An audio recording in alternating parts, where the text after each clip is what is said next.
really special about your mom?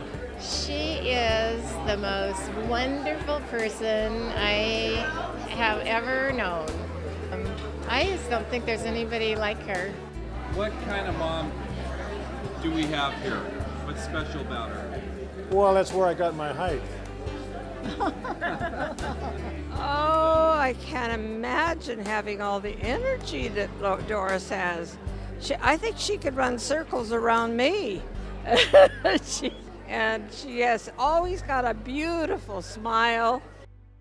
I was born in Minot, North Dakota, February the 17th, 1917. I was from a family of 10 children, and I was the 7th. They came from Northampton, England. They came over on Queen Mary, and my dad came first, and then my mother came maybe a month or two after him, and they went right to Minot, and my dad eventually found a job in a warehouse.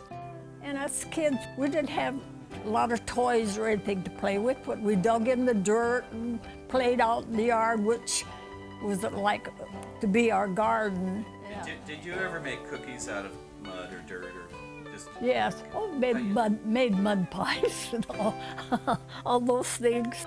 There was a pond not far from our house, and we'd go down there, and the boys they'd build a bonfire, and we'd bake potatoes, and the boys would catch frogs, and we'd eat frog legs.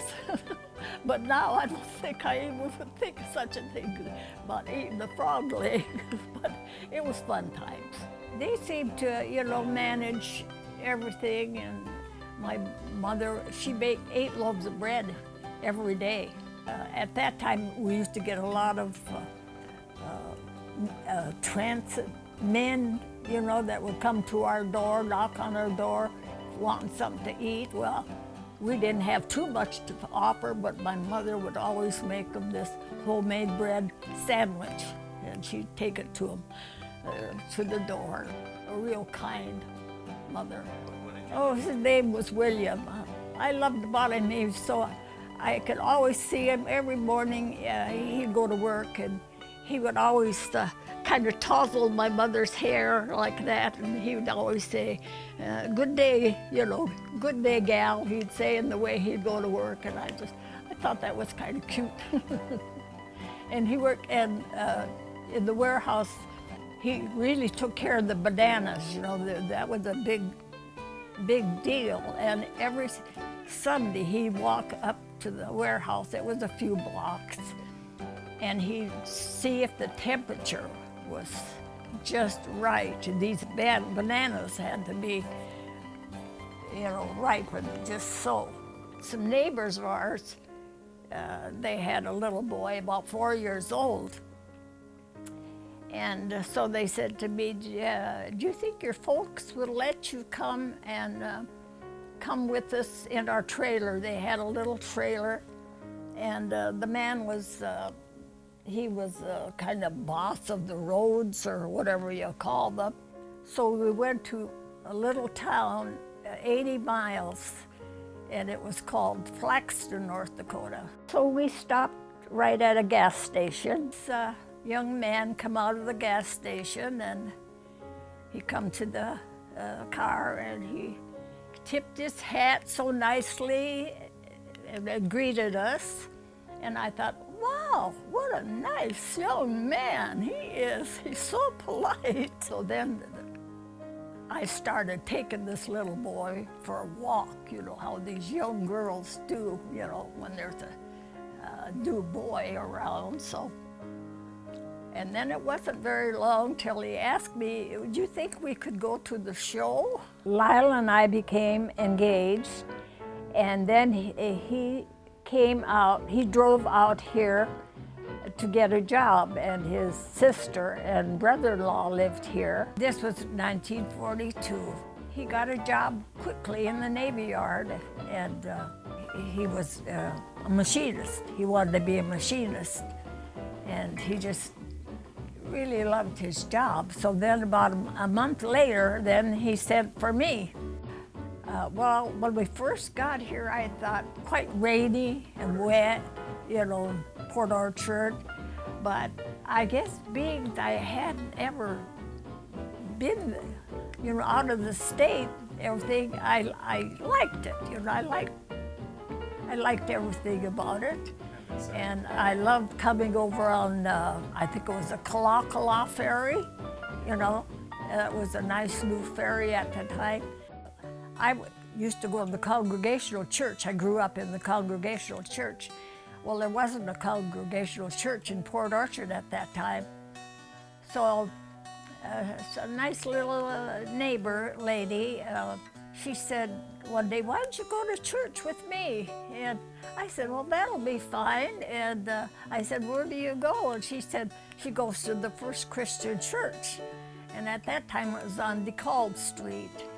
So I started to go to church there, and that was my church. I did all the crafts that came along, you know, and I did some copper work, and I sewed costumes for the dance school and ceramic. I said I do coloring, and that's very relaxing. The time just passes so fast, you know, and here it would get to be 11 o'clock, about an hour past my bedtime, and I thought, "Whoa, you gotta stop." Those are beautiful. What do we got there? Peanut butter cookies. I made them just for you. So you're the cookie maker. I'm the cookie maker. Well, I bake 4 or 5 times a week, so that keeps me busy in my extra time. I like getting together with different ladies, and every night we walk the halls for up and down twice, and sit up in the activity room and have a little chat and sometimes a little snack. Happy birthday to you. And many more. I guess I have the love of people. I just love people, and I like to do for them. I like to make them happy, and I just like being around them. I think I just felt that, you know, all along, going to church. It's just something I like to do. And I still feel like, you know, if I don't get there every Sunday, I'm just missing something, and my week just isn't right. So I just want to be there. And I asked, you know, Jesus so much, and I think he does so much in my life, you know, when I go to him, you know, when I'm troubled. Jesus he just means everything to me. I can't go without him, and I talk to him a lot, you know. It's like your best friend. Yes, he is. She's my favorite aunt. She was my mom's sister. Fabulous. We come see her every summer.